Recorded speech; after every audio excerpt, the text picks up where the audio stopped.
ተራቸው ደርሶ የሚሞቱ ሰዎች ዛሬ ንጹሃን ሰዎች ጨፍጭፈዋል። እንግዲህ የምናውቀው ነገር ነው። ቤተክርስቲያን ተቃጥላለች። እንግዲህ ለማና ቤት እንደሚባል አይታወቅም። ነገር ግን ዝም ማለት ልክ ስላልሆነ ቅጣታቸውን ይቀበላሉ እናምናለን። ነገር ግን እየተጎዳ መቼ ነው የሚያበቃው? የወገን ሞት መቼ ነው የሚያበቃው? ነፍስ ይማር የሚል መግለጫ አባቶች እንደሰጡ ሰምተናል።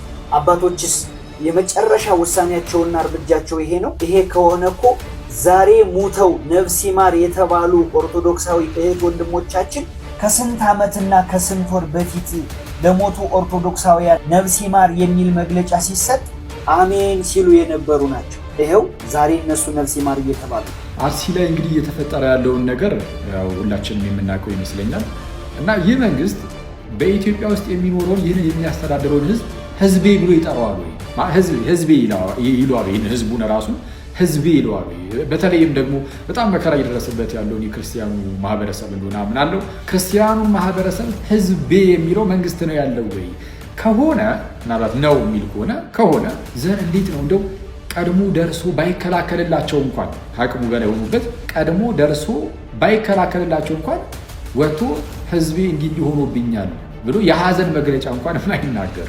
እኔ ቢኒያም ለመፍትሄው ግንባሬን እሰጣለሁ። ጥቃት አንገሽግሾኛል። ይህ ነገር ተደጋጋሚ ጊዜ እየተፈጸመ ነው። ታዲያ በዚህ በኦርቶዶክሳውያን ጭፍጨፋ ዙሪያ በሰው ልጅ ላይ አለ ብዬ የማምነው መፍትሄ መደራጀትና ራስን መከላከል ነው። የምር የአባትነት ስሜት ካላችሁ ነገ ዛሬ ሳትሉ ቀደሙና ውጡ፣ እንከተላችሁ። መሄድ ያለብን ቦታ እንሂድ፣ መውጣት ያለብን ቦታ እንውጥ፣ ማሳየት ያለብንን ነገር እናሳይ፣ ድምጻችን እናሰማ። አርሲ መሄድ ካለብን ቅደሙ፣ እንከተል። እኔ እኮ ግርም የሚለኝ እየሞትን እንበዛለን የሚለው ብሂል የት ነው እየሞትን የምንበዛው ወገን? ስንሞት ካለኑ ላይ እንደምንቀነስ በጣም እየገረመኝ ያለው በአርሲ የሚገኙ ኦርቶዶክሳውያን በአርሲ እንዳይኖሩ ነው እንዴ ተፈለገው? ወልድኪ ነፍሳተ ሶባራየኪ በሳተ ኩነኔ ዘሃሙ አርሲ ትጣራለች እያላችሁ ኮሜንት ላይ ጻፉ። ያን ጊዜ በዚህ የሐዘን ጊዜ በዚህ የመርዶ ሰዓት ከአርሲ ውጭ አጀንዳ ያደረገ በሙሉ ኮሜንቱ በአርሲ ኦርቶዶክሳውያን ሞትና ሐዘን ይሞላል። ስለዚህ ሁላችሁም ማህበራዊ ሚዲያው ስለ አርሲ ትኩረት እንዲያደርግ ዓለምም ሀገርም ህዝብም ትውልድም መንግስትም ቤተ ክህነትም በሙሉ አይኖቹን ሁሉ ወደ አርሲ እንዲያዞር ይህንን ቪዲዮ ጨምሮ ከዚህ በኋላ ለሚመጡላችሁ ቪዲዮዎች በሙሉ ኮሜንት ላይ አርሲ ትጣራለች ሳትሉ ሳትጽፉ እንዳታልፉ እናሳስባለን። አርሲ ኦርቶዶክሳውያን ዛሬም በሞት አፋፍ ላይ ናቸው። እንግዲህ ዝም ማለት ከገዳዮች ጎን መቆም ስለሆነ መተናል። እንግዲህ ለሟቾች ነፍስ ይማር ነው። እንግዲህ ተራቸው ደርሶ የሚሞቱ ሰዎች ዛሬ ንጹሃን ሰዎች ጨፍጭፈዋል። እንግዲህ የምናውቀው ነገር ነው። ቤተክርስቲያን ተቃጥላለች። እንግዲህ ለማና ቤት እንደሚባል አይታወቅም። ነገር ግን ዝም ማለት ልክ ስላልሆነ እውነት የሚሰማ ፈጣሪ አለ፣ የሚያይ ፈጣሪ አለ፣ የሚፈርድ ፈጣሪ አለ። ማንም ጽዋውን ሳያወራርድ ማንም የሰራውን ስራ የበደለውን በደል ሳይክስ ወደ ላይኛው ዓለም እንደማይሸጋገር እንደ ክርስቲያን አምናለሁ። ስለዚህ ቅጣታቸውን ይቀበላሉ እናምናለን። ነገር ግን እየተጎዳ ነው እና መቼ ነው የሚያበቃው? የወገን ሞት መቼ ነው የሚያበቃው?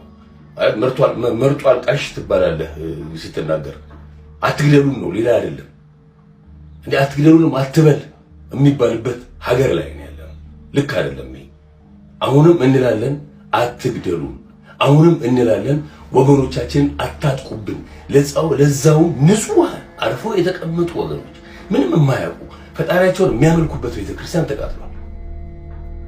እዚህ አሁንም ኢትዮጵያን ወገኖቻችንን አትንኩብን፣ አትግደሉብን እባካችሁ ገዳዮች፣ ተራችሁ ደርሶ ትሞታላችሁ። ይሄ ሀቅ ነው። እዚህ አንዲት ሀገር አለችን፣ ተስማምተን እንኑር። የሚሻለን እሱ ነው። እስከ መቼ ድረስ እሪ እያለን፣ እስከ መቼ ድረስ እያለቀስን፣ እስከ መቼ ድረስ ነፍስ ይማር እያለን እንኑር? አሳዛኝ ነው በእውነት። አሁንም ነፍስ ይማር፣ ሌላ ምንም አንልም። ተራችን እስኪደርስ ነፍስ ይማር። አርሲ ላይ እንግዲህ እየተፈጠረ ያለውን ነገር ያው ሁላችንም የምናውቀው ይመስለኛል። እና እዚህ ላይ እኔ እንደው አንድ ነገር ለመናገር ወደድኩኝ። ይህም ምንድነው? ለምሳሌ በዚህ ሀገር ውስጥ መንግስት አለ እና ይህ መንግስት በኢትዮጵያ ውስጥ የሚኖረውን ይህንን የሚያስተዳድረውን ህዝቤ ብሎ ይጠራዋል ወይ? እኔ በጣም ጌታ በሚያውቀው ማለት ነው ጥያቄ ይፈጥርብኛል። ህዝቤ ይሏል ይህን ህዝቡን ራሱ ህዝቤ ይሏል። በተለይም ደግሞ በጣም መከራ እየደረሰበት ያለውን የክርስቲያኑ ማህበረሰብ እንደሆነ አምናለሁ። ክርስቲያኑን ማህበረሰብ ህዝቤ የሚለው መንግስት ነው ያለው ወይ ከሆነ ምናልባት ነው የሚል ከሆነ ዘር እንዴት ነው እንደው ቀድሞ ደርሶ ባይከላከልላቸው እንኳን ከአቅሙ በላይ ሆኑበት ቀድሞ ደርሶ ባይከላከልላቸው እንኳን ወጥቶ ህዝቤ እንዲህ ሆኖብኛል ብሎ የሐዘን መግለጫ እንኳን የማይናገረው ማለት ይሄ የሚያሳየው አንዳች በጣም ትልቅ ነገር ነው ማለት ወጥቶ አንድ ሰው ማለት ህዝቤ የሚለው ከሚለው ማህበረሰብ ውስጥ የሆነ ነገር እንደዚህ ሲያጣ ወጥቶ እዚህ አካባቢ ላይ እንዲህ ተፈጥሯል እና ቶሎ እንደርስላችኋለን አይዟችሁ ምናምን የማይል ከሆነ በቃ ይሄ አንድ ትልቅ ማረጋገጫ ነው። ለምኑ ያንን ማህበረሰብ እንደ ህዝቡ እንኳን እንደማያየው ማለት ነው። እንደ ህዝቡ እንኳን እንደማያየው ወይ እንደዛ ከሆነ ወይ እውነቱን ለመናገር እንደ ወይ በግልጽ ቢነገር ይሻላል። አይ በቃ የህዝቤ አይደላችሁም እናንተ ተብሎ በግልጽ ቢናገር ህዝቡ ራሱ አረ የመንግስት ያለ ማለቱን ያቆማል።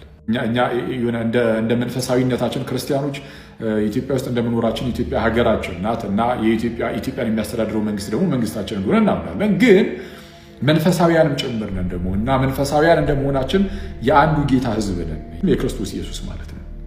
መንፈሳዊ ህይወታችን ላይ መንፈሳዊ ጉዳይ ላይ በደንብ ቢሰራ ቤተክርስቲያን መንፈሳዊ ነገሯ ላይ ቸርቿ እንደ ቸርች ቤተክርስቲያኒቱ በደንብ ውስጥ ላይ በደንብ ብትበረታ በደንብ ብትሰራ ህዝቦቿ ላይ በደንብ እሱ በጣም ጠቃሚ ነው እና እኔ እሱ ላይ ብንሰራ መልካም ነው እላለሁ። ቆይ እሺ ኦርቶዶክሳውያን ዛሬም ስክሮል እያደረጋችሁ የሚያስቅ የሚያዝናና የሚያስደስት ቪዲዮ ፍለጋ ላይ ናችሁ። ታሳዝናላችሁ። በተለይ ወጣቶች የኔን ብቻ አይደለም ስለ አርሲ ጉዳይ ቪዲዮ የሰራ የማንኛውንም ሰው ቪዲዮ ኮፒ ሊንክ እና ሪፖስት ሳያደርጉ ማሳለፍ እነዛን ኦርቶዶክሳዊ እህት ወንድሞቻችን አንገታቸውን በቢላዋ ከቆረጡ ቤታቸውን ካቃጠሉ ቤተክርስቲያናቸውን ደግሞ ዘርፈው ከሄዱ ከነዛ ገዳዮች አይተናነስም። ለምን ካላችሁ ይሄንን ሶሻል ሚዲያ ተጠቅመን እኛ ኦርቶዶክሳዊ ወጣቶች የቤተክርስቲያን አጥር መሆናችን እና ነፍስ ይማር የሚል መግለጫ አባቶች እንደሰጡ ሰምተናል። በቃ ይሄ ነው ግባችን። አባቶችስ የመጨረሻ ውሳኔያቸውና እርምጃቸው ይሄ ነው። ይሄ ከሆነ እኮ ዛሬ ሙተው ነፍስ ይማር የተባሉ ኦርቶዶክሳዊ እህት ወንድሞቻችን ከስንት ዓመትና ከስንት ወር በፊት ለሞቱ ኦርቶዶክሳውያን ነፍስ ይማር የሚል መግለጫ ሲሰጥ አሜን ሲሉ የነበሩ ናቸው። ይሄው ዛሬ እነሱ ነፍስ ይማር እየተባሉ ነው። ዛሬ የተሰጠውን መግለጫ ሰምተው አሜን ያሉ አርሲ ላይ የሚገኙ እህት ወንድሞቻችን ደግሞ ምናልባት አባቶቻችን የመጨረሻ ውሳኔያቸው ነፍስ ይማር የሚል መግለጫ ብቻ ከሆነ እነሱም ነገ ጧት ሞተው ነፍስ ይማር ይባላሉ። እስከ መቼ? ስለዚህ ይህንን ሶሻል ሚዲያ ተጠቅመን የቤተ ክርስቲያን አጥር መሆናችን የምናሳይበት ጊዜ አሁን ነው። ቸላ ማለት ይብቃል። ዋዛ ፈዛዛ መሆን ይብቃል። ሃይማኖታችን በተግባር የምንገልጥ ሰዎች አለመሆን ይብቃል። ወጣትነታችን ለሃይማኖታችን ዘብ እንዳንቆም ምክንያት መሆኑ ይብቃ። አባቶቻችን የምር የአባትነት ስሜት ካላችሁ ነገ ዛሬ ሳትሉ ቀደሙና ውጡ፣ እንከተላችሁ። መሄድ ያለብን ቦታ እንሂድ፣ መውጣት ያለብን ቦታ እንውጥ፣ ማሳየት ያለብንን ነገር እናሳይ፣ ድምጻችንን እናሰማ። አርሲ መሄድ ካለብን ቀደሙ እንከተል። ሰልፍ የምንወጣ ከሆነ ቀደሙ እንከተል። ቁጭ ብላችሁ ግን ክብ ሰርታችሁ መግለጫ ወጣችሁ ዝም እንዳትሉ። ብዙ ጊዜ ያወጣችሁ መግለጫ ትርጉም የለውም፣ ሰልችቶናል። ሻማ ማብራት ሰልችቶናል። ፕሮፋይል መቀየር ሰልችቶናል። ኦርቶዶክሳውያን ተገደሉ እየተባለ ሁሉ ጊዜ ዜና መሆን ሰልችቶናል። የአንድ ሰሞን ትሬንድ ሆኖ የሚያልፍ ተቃውሞ ሰልችቶናል።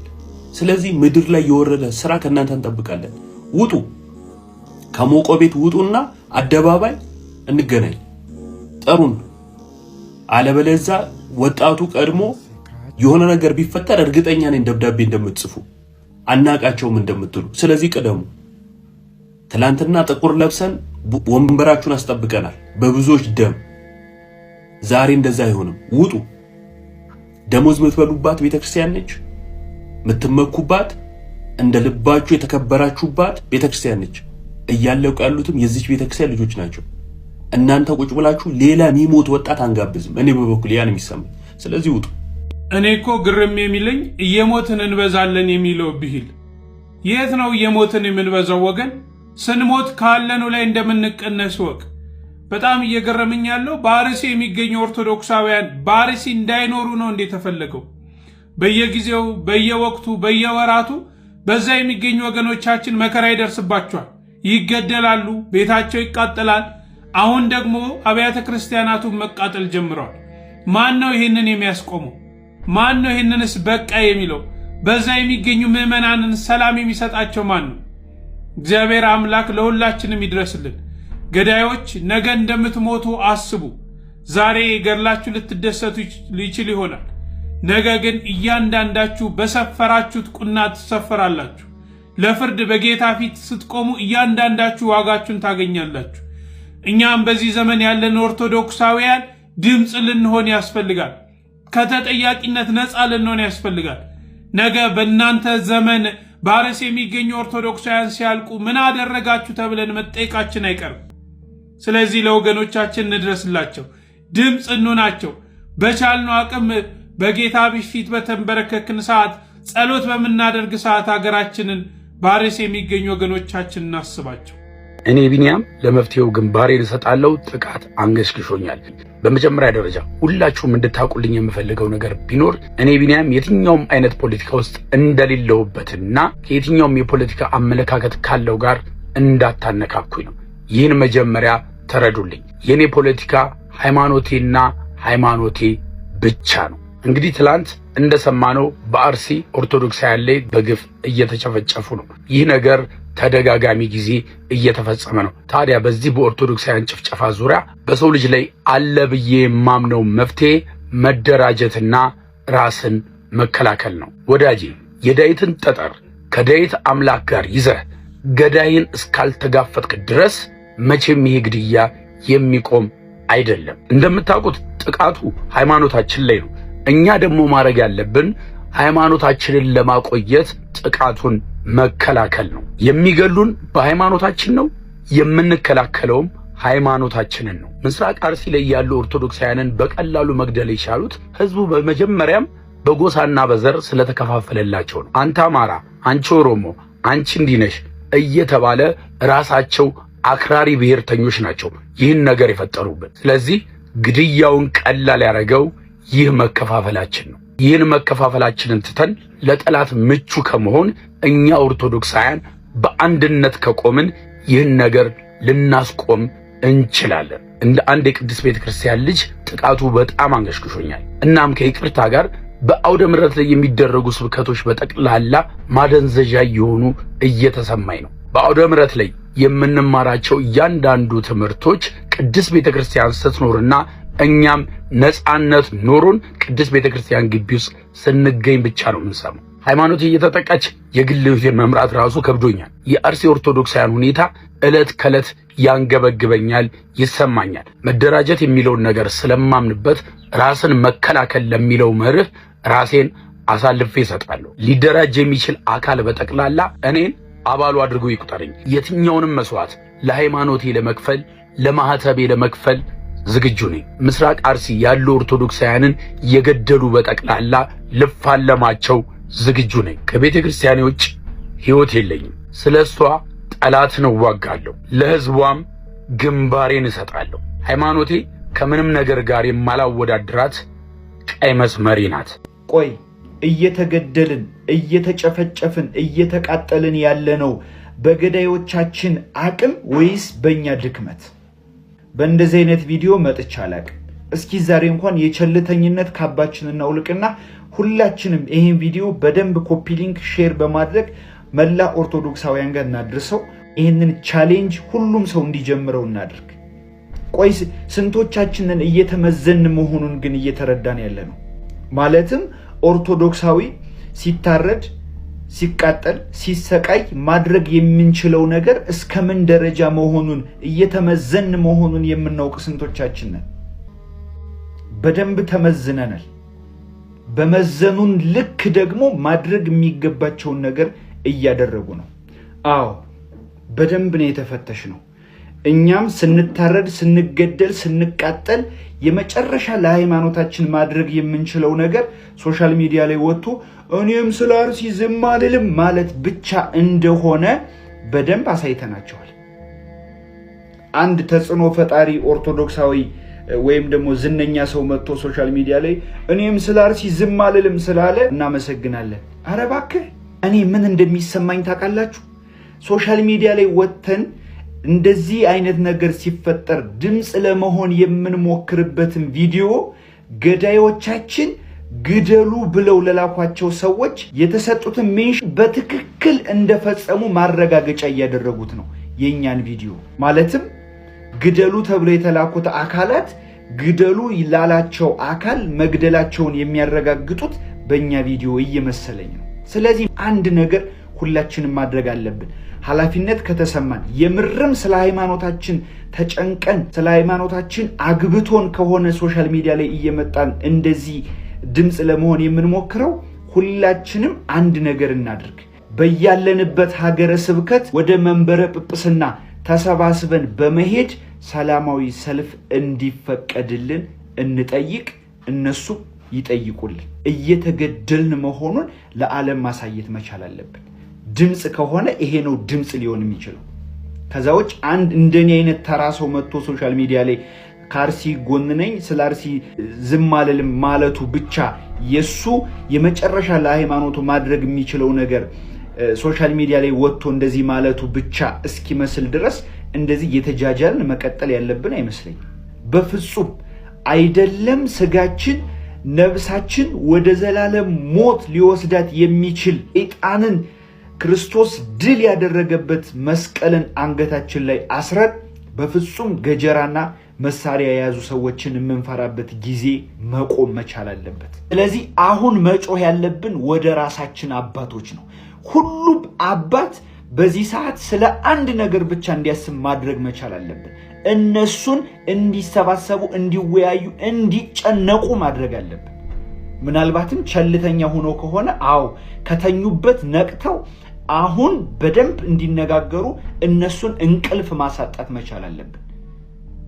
ስለዚህ ወደ ራሳችን አባቶች እንጩህ። ፍትህ ፍትህ ልል አልመጣሁም። ባለማተብ ሆነ ኦርቶዶክሳዊ ሆነ ይህን ቪዲዮ ሙሉ ሳትመለከት ሼር ሪፖስት አታርግ የምታልፍ ከሆነ እጅጉን አዝኝባለሁ። አባቶች ሆይ ይህንን ደብዳቤ የምጽፍላችሁ በደስታና በምስጋና ሳይሆን በደምና በእንባ በረሰረሰ ልብ በተሰበረ መንፈስ ነው። ዛሬ በየቀኑ ልጆቻችሁ የመንጋችሁ በጎች ሲታረዱና ሲሰደዱ በቁማቸው ሲቃጠሉ ማየት የዕለት ተዕለት ሕይወታችን ሆኗል። የእግዚአብሔር ማደሪያ የሆኑት ታላላቅ አብያተ ክርስቲያናት በደል አራማጆች ሲያወድሟቸው አመድ ሲያደርጓቸው እያየን ነው። ነገር ግን ከሁሉ በላይ የሚያስለቅሰን ልባችንን የሚያደመው የጠላት ጭካኔ ሳይሆን የእናንተ የክቡራን አባቶቻችን ዝምታ ነው። መጽሐፍ ቅዱስ መልካም እረኛ ነፍሱን ስለ በጎች አሳልፎ ይሰጣል ይላል። እናንተ ግን መንጋውን በተኩላ ተከቦ ሲበላ ድምጻችሁን አጥፍታችሁ በደለ ወንበር ላይ ተቀምጣችሁም እረኞቻችን የት አላችሁ እያሉ ሲማጸኑም ሰማይ የሚነካ ጩኸታቸው የእናንተን አዳራሽ አልፎ ሊገባ አልቻለም። የሚያሳዝነው ግን ስልጣናችሁ፣ ክብራችሁና ጥቅማችሁ ሲነካ ግን አደባባዩን በጩኸትና በውግዘት ስታናውጡት ማየታችን ነው። ታዲያ ግን እኛ ምእመናን ለእናንተ ምንድነን?